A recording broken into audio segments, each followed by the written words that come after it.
Bismillahirrahmanirrahim. Alhamdulillah ala isani wa syukru lahu ala taufiqi wa timmani wa asyhadu an la ilaha illallah wahdahu la syarikalah ta'ziman li sa'ni wa asyhadu anna Muhammadan abduhu wa rasuluh ad-da'i ila ridwani sallallahu alaihi wa ala alihi wa sahbihi wa ikhwani amma ba'd. Alhamdulillah, kita lanjutkan membacakan ringkasan tafsir Ibnu Katsir surat ke-111, yakni surat Al-Ahzab yang terdiri dari 5 ayat yang diturunkan di Mekah dan diturunkan setelah surat Al-Fatihah. Di sini disebutkan bahwasanya Imam Bukhari meriwayatkan dari Ibnu Abbas radhiyallahu anhuma bahwasanya Nabi Shallallahu alaihi wasallam pergi ke lapangan luas. Lalu beliau naik ke atas bukit dan menyeru, "Hai warga masyarakat!" Lalu berkumpullah warga Quraisy menuju Rasulullah Shallallahu alaihi wasallam. Setelah itu beliau berkata, "Bagaimanakah pendapatmu bila aku beritahukan kepada kalian bahwa musuhmu akan datang menyerangmu di waktu pagi dan sore? Apakah kalian akan membenarkan beritaku itu?" Mereka menjawab, "Ya." Rasulullah kemudian melanjutkan perkataannya, "Kalau begitu, aku ini adalah pemberi peringatan terhadap azab Allah yang hebat." Maka berkatalah Abu Lahab, "Untuk itukah kamu kumpulkan kami? Binasalah kamu."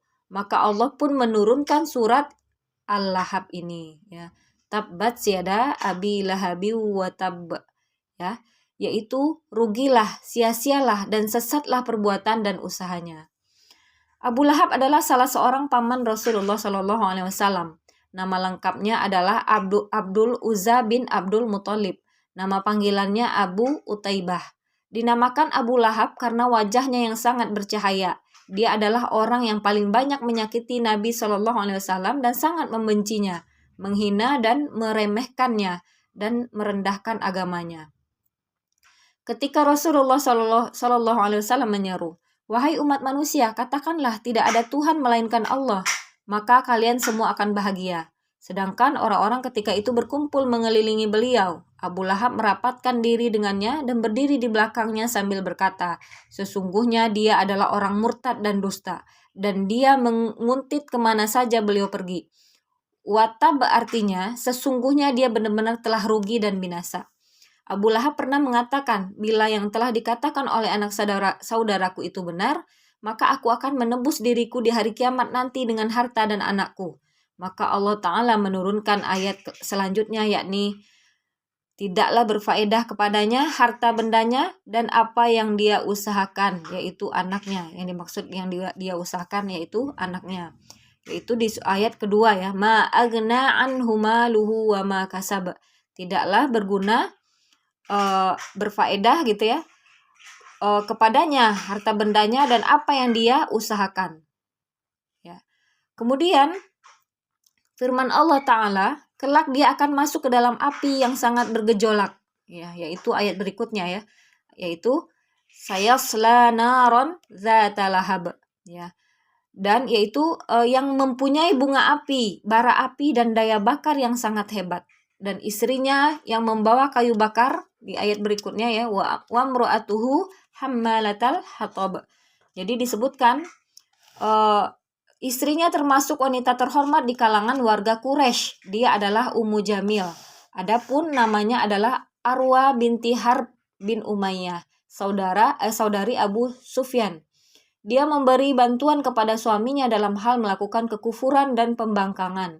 Itulah sebabnya di hari kiamat nanti dia pun akan memberikan bantuan kepada suaminya ketika dia disiksa di dalam api neraka jahanam. Disebutkan seperti itu, ya. Itulah sebabnya Allah Ta'ala berfirman, "Pembawa kayu bakar yang di lehernya ada tali dari sabut."